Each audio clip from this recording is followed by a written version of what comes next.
கர்த்தர் நாம மகிமைப்படுத்தல். கர்த்தர் என்னையும் சாட்சி அங்கே நிறுத்துறதுக்காக கொடான கொடிய நன்றி. கடந்த ஒரு வருடத்துக்கு முன்னால் நான் இங்கே எப்படி இருந்தேன்னா, இந்த ப்ரேயருக்கு வர்றதுக்கு முன்னால் நான் வீட்டில் சுகர் பேஷண்ட்டு. கணவர் அவருக்கு தெரியும், டிரைவராக இருக்கிறார், இங்கே வந்திருக்கிறாரு. நான் சுகரில் காலையிலனா மாத்திரை சாப்பிட்டுட்டு படுத்துடுவேன்.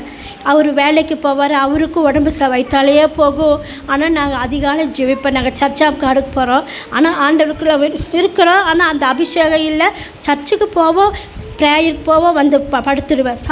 மாத்திரை சாப்பிட்டு. ஏன்னா நான் நினச்சிட்டேன் வயசாகிருச்சு, நம்மளால் ஒன்றும் முடியல, அதான் படுத்துட்டோன்னு சொல்லி மதியானமாக இன்னும் ஜபிக்கிறதெல்லாம் இல்லையே, அதிகாலம் மட்டும் ஜபிக்கிற மாதிரி எந்திரிச்சு மெல்லமாக வேலை செய்து நானும் கணவர் இருக்கிறோம். எனக்கு 2 பசங்க.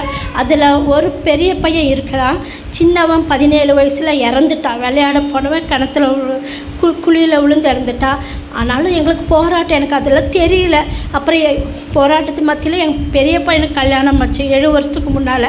அதுக்கப்புறம் அதிக போகிறோம். ஆனால் நாங்கள் ஒரு ஜபத்துக்கு போட்டு கட்டோடைச்சி ஜெபம் பண்ணிட்டாங்க. அந்த ப்ரேயரை எனக்கு நிறுத்திட்டாங்க.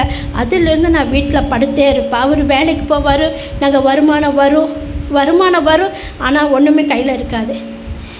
அடுத்த மாத செலவுக்கு பொத்தலான பையில் போட்ட மாதிரி ஆஸ்பத்திரி செலவு ஒன்றும் இருக்காது. கடைசியில் வருது, ஆனால் நாங்கள் கடன் வாங்காமல் குடும்பம் நடத்துகிறோன்னு சொல்லிட்டு முதல்ல ஆண்டவருக்குள்ளே வராதுக்கு முன்னாடி கடன் வாங்குவோம். ஆனால் ஆண்டவருக்குள்ளே வந்தப்பறம் கடன் வாங்கலை. சரி, கர்த்தர் நம்மளை நடத்துகிறாரு. ஏன்னா எங்களுக்கு ஒரு அனந்தகுமார் மில்லில் இருக்கிற ஒரு சொந்த வீட்டில் இருக்கிறோம், கடன் வாங்காமல் நடத்துகிறான்னு சபைக்கு போயிட்டு சந்தோஷமாக இருந்துட்டு இருந்தோம். கடைசியில் ஒரு வருடத்துக்கு முன்னாடி திடீர்னு வேலையும் போயிடுச்சு. வேலைக்கு போனவங்க எங்கள் கையில் பணமும் இல்லை, அவருக்கு உடம்பு சரியில்லை. ஆனால் எனக்கு என்னன்னு தெரியல, ஜெபிக்கணும் ஒன்றுமே தெரியல. எனக்கு என்ன ஏது தெரியல, என்ன இப்படி போராட்டமாக இருக்குது. ஆனால் அதுக்கப்புறம் அந்த நேரத்தில் அந்த அன்றைக்கி வேலையும் இல்லை. அன்றைக்கி ஒரு நாள் படுத்துட்ருக்கிற மருந்து சாப்பிட்டுட்டு திடீர்னு எனக்கு இது காயத்ரி அவள் தான் எனக்கு ஆறுதலாக எல்லா வார்த்தையும் சொல்லுவார். நீங்கள் இடையில எல்லாம் அக்கம் பக்கம்லாம் எனக்கு பிரச்சனை. ஹிந்துஸ் எல்லாம் ஒன்று சேர்ந்துட்டாங்க, என்னை வெளியே வர விட மாட்டிட்டாங்க. மெண்டல் மாதிரி அந்த குப்பை போடுவாங்க, டார்ச்சர் பண்ணுவாங்க. யாரையும் கூட அவ்வளோ நல்லா இருந்தவங்களும் எல்லாம் அப்படியே ஒரு எதிரி ஆகிட்டாங்க. என் வீட்டுக்குள்ளே என் மருமகளும் வீட்டுக்குள்ளே மஞ்சள் சகப்பு நூலுகளும் துவரம்பருப்பு அது இது வந்துகிட்டே இருக்கும். என்னமோ இருக்குது. ஆனால் நான் ஜெபம் பண்ணிவிட்டு தைரியமாக இருந்துப்பேன். நான் ஃபாஸ்ட்டுக்கிட்ட சொன்னாலும் ஒன்றும் இல்லை, அதெல்லாம் பேசாமல் இருந்துக்குன்னா என்னைய மெண்டல் நினச்சிட்டாங்க. நான் என் மருமக சொல்லி கொடுத்து அவங்க அவ்வளோ இதாக இருந்த ஃபாஸ்ட்டும் கூட என்னை பைத்தியம் நினச்சிட்டாங்க. அப்புறம் எனக்கு தெரிஞ்ச பொண்ணு சொன்னால், சிஸ்டர் உங்களை புத்தி கட்டி வச்சுட்டாங்க, உங்களை பைத்தியம் எனக்கு ரிலீஃப் பண்ணி விட்டாப்புல. ஆனாலும் நான் தைரியமாக இருந்தேன். அப்போ இது எதனால் போராட்டம்னா, இப்போ ஆண்டவர் நம்ம ஆராதிக்கிறார். அப்போ எனக்கு ஒரு வைராக்கி வந்தது, இவங்க முன்னால் நான் வெக்கப்பட்டு போகக்கூடாது, நம்ம சத்துருவை எதிர்க்க வேணும்னு.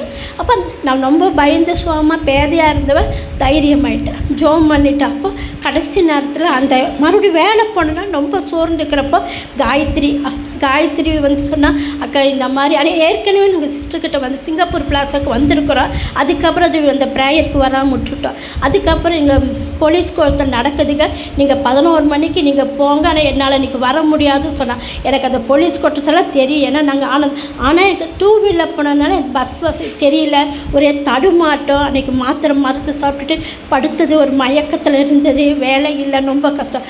அப்புறம் நீங்கள் போங்க, கவிதா உங்களை கூட்டிகிட்டு போவாப்புலன்னு. அன்றைக்கி எப்படி அந்த நேரம் நான் கிளம்புனேன்னு தெரியல, கர்த்தர் தான் என்னை அந்த இடத்துல கூட்டிகிட்டு போனார். ஏன்னா ஆண்டவர் கடைசி நேரத்தில் பாடுகள் மத்தியில் நிறைய பாடுகள் தான் சோதனை.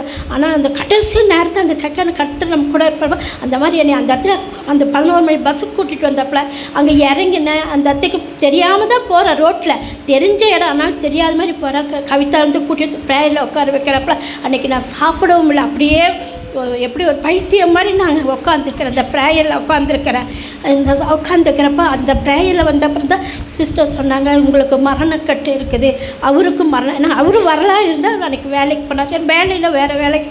அப்போ அவர் வரப்போ அப்புறம் கூட்டிகிட்டு வாங்க. அப்போ நாங்கள் இந்த ப்ரேயருக்கு வந்தோம். அப்போ தான் எங்களுக்கு பல காரியம் வெளிப்படுத்தினாங்க. ஆனால் நாங்கள் இதுக்கு சர்ச் ஆஃப் காடுக்கு போகிறோம், இப்போ சர்ச்சுக்கு போகிறோம், ஆராதனை பண்ணோம், 2 பேருமே தூங்குவோம்.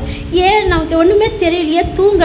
ஆனாலும் நம்ம ஆண்டவருக்கு கிருபையில் நம்ம சர்ச்சுக்குள்ளே போகிறோமே, அது வர இதுன்னு சொல்லி பக்கத்தில் நாங்கள் சர்ச்சுக்கு வெளியே வரப்போ என்ன பண்ணுவாங்க, சீவக்கட்டை எடுத்துருப்பாங்க, காரி துப்புவாங்க, செருப்பில் அடிப்பாங்க, குப்பை போடுவாங்க. ஆனால் அதெல்லாம் தவிர்த்துட்டு ஜெபம் பண்ணிகிட்டே வந்துட்டுருக்குறேன். இன்னும் அந்த போராட்டம் இருக்குது. ஆனாலும் ஜெபத்தில் இருக்கிறேன். இப்போ இங்கே வந்த அப்புறம் தான் அவர் வந்து மரணக்கட்டிலேருந்து அவருக்கு விடுதலை கொடுத்தாங்க.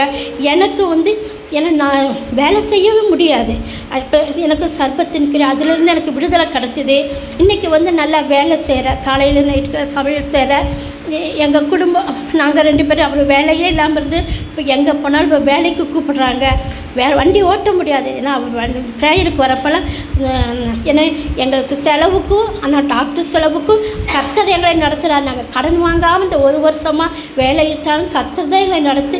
ஏன்னா ஆண்டவர் சொல்லிக்க நீயோ கடன் கொடுப்ப கடன் வாங்காதிருப்பேன் அந்த வாக்குத்தத்தை சொல்லி நான் ஜெபம் பண்ணுவேன். ஆண்டவரே நான் எங்கள் குடும்பத்தில் நான் மட்டும்தான் பெந்தகோஸ்தில் வந்திருக்கேன். இது எல்லாமே ஆர்சி அவரோட குடும்பம்லாம் இருந்து நான் மட்டும் ஆண்டவரை ஏற்றுக்கொண்டு வந்ததுனால ஆண்டவரே நான் வெட்கப்படக்கூடாது யார் கூட.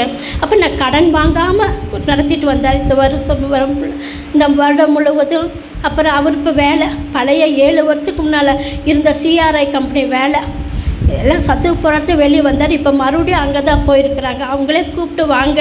ஆனால் ஆண்டவரோட கிருபை வந்து அவர் கொடுத்த இது வந்து கார் ஓட்டுறது யாருமே அவரை வேண்டாம் சொல்ல மாட்டாங்க. ஏன்னா நம்ம கொஞ்சம் சம்பளம் வந்தால் உண்மையாக இருக்குவேன்னு நான் சொல்லுவேன். நமக்கு சம்பளம் மட்டும் போதும், வேறு எந்த இது வேண்டாம். நான் அதில் கரெக்டாக இருப்பேன், தசம வழக்க கரெக்டாக இருப்பேன். அப்போ அதனால் கூப்பிட்டு இப்போ மறுபடியும் அங்கேயே வேலைக்கு போகிறாரு. இப்போ ஆரோக்கியம் நேற்றுக்கும் கூட சொன்னார் 60 கிலோ இங்கே வரப்போ இருந்தார். ரொம்ப இதாக இருந்தார். இன்றைக்கி வந்து நேற்றுக்கு வெயிட்டு பார்த்து 70 இருக்குது. உடம்பு இதாக வந்திருக்குது. நல்லா ஆரோக்கியமாக இருக்கிறாரு. இப்போ நானும் எவ்வளவோ தெளிவாக இருக்கிறேங்க. வர வர எனக்கு விடுதலை கிடைக்குது. அந்த இடத்துல வந்து ஆண்டவர் நாம் மகிமை. ஏன்னா எங்கள் வீட்டுக்குள்ளேயே என்னை பைத்தியம் மாதிரி நூலுக போடுவாங்க. எல்லாம் கடைசி சிஸ்டர் வந்து காசாக இருக்குது வீட்டுக்குள்ளே.